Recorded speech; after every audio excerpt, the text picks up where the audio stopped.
اعوذ باللہ من الشیطان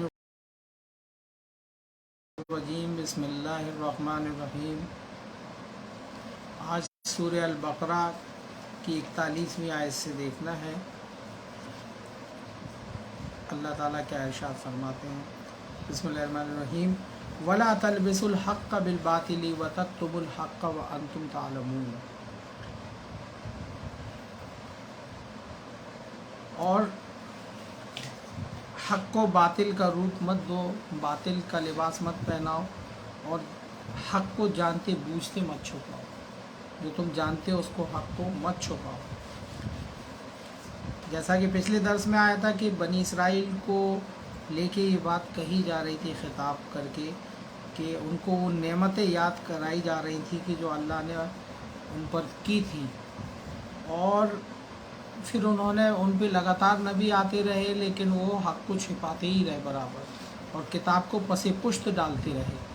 تو زیادہ تر خطاب جو ہے ان آیتوں میں سیدھا سیدھا یا بنی اسرائیل کہہ کے ہے، کیونکہ وہ غالباً بہت قریب تھے کتاب کے سمجھنے کے، اسی لیے ان کو خطاب کر کے یہ بات کہی جا رہی، اور ان کے ذریعے سے آج ہم تک بھی وہ بات کہی جا رہی ہے۔ جو بات کسی سے بھی کہی جاتی ہے لیکن احکام تو اللہ کے یونیورسل ہوتے ہیں، وہ ایگزامپل کے طور پہ ان سے کہی جا رہی ہے ان کو خطاب کر کے، لیکن آدمی پڑھنے والا خود بھی اپنے اوپر لے کہ وہ اللہ کے عہد کو اگر پورا نہیں کر رہا ہے، اگر ان سے کہا جا رہا ہے کہ تم عہد کو پورا کرو، تو یعنی ہم سے بھی کہ ہم اللہ سے جو ہمارا عہد ہے، اب ہم بھی اہل کتاب ہی ہیں، کتاب کو ماننے والے ہیں، اس کے دعوے دار ہیں، تو وہ ساری باتیں ہم پر بھی آئیں گی۔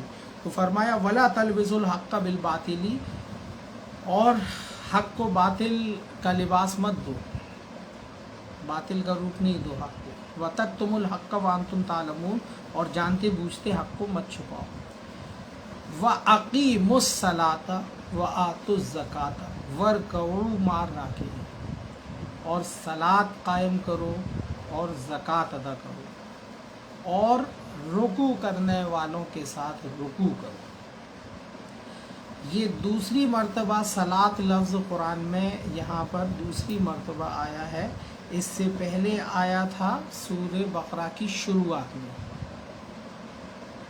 جیسا کہ پہلے درسوں میں بھی بتایا جا چکا، صلاۃ بہت امپورٹنٹ کام ہے جس کو اللہ تعالیٰ نے قائم کرنے کے لیے کہا ہے۔ اتنا امپورٹنٹ ہے کہ ابراہیم علیہ السلام اپنی ذریت کو لے کے جاتے ہیں اور کہتے ہیں میں اسی لیے آیا ہوں کہ ایسی غیر زرع وادی میں کہ میں صلاۃ قائم کروں۔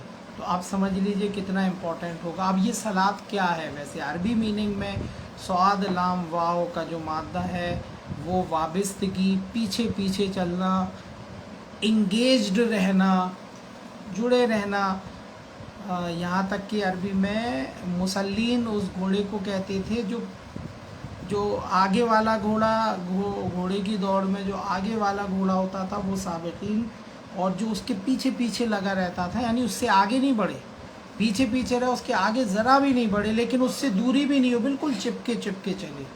تو وابستگی، انگیجڈ رہنا قرآن، تو ظاہر سی بات ہے کہ اس کے ایک لفظی میننگ بھی نکل رہے ہیں کہ جو ہم سمجھ سکتے ہیں یہاں پر کہ اللہ کی کتاب کے ساتھ جڑے رہنا، برابر اس میں انگیجڈ رہنا، یہ میننگ نکل کے آتے ہیں۔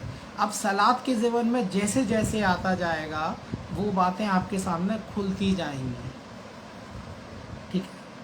تو یہاں فرمایا وَأَقِيمُوا الصَّلَاةَ وَآتُوا الزَّكَاةَ، صلاۃ قائم کرو، اس چیز کو ہمیں قائم کرنا ہے۔ یعنی ایک تو ہوتا کہ قرآن ایک بار پڑھ لیا، پھر مہینوں کے لیے فرصت یا کئی دنوں کے لیے فرصت، ایک ہوتا کہ اس ہر روز ہر وقت اس کے ساتھ جڑے رہنا، ان کے احکاموں کے ساتھ جڑے رہنا، اور سب سے زیادہ ضروری ہے کتاب کے ساتھ جڑے رہنے میں، پہلے کتاب پڑھیں گے تو سمجھیں گے، پھر جڑیں گے اس کے ساتھ برابر۔ پڑھا نہیں سمجھا نہیں تو جڑنے کا سوال ہی پیدا نہیں ہوتا۔ پہلے تو پڑھنا، یہ سب چیزیں اس ضمن میں آ جائیں گی نا، اس کا پڑھنا، اس کو قائم کرنے کے لیے سمجھنا، یہ ساری چیزیں۔ تو یہاں فرمایا جا رہا ہے کہ اور زکوٰۃ، یہ لفظ آیا ہے، تزکیہ، زکوٰۃ، ڈیولپمنٹ،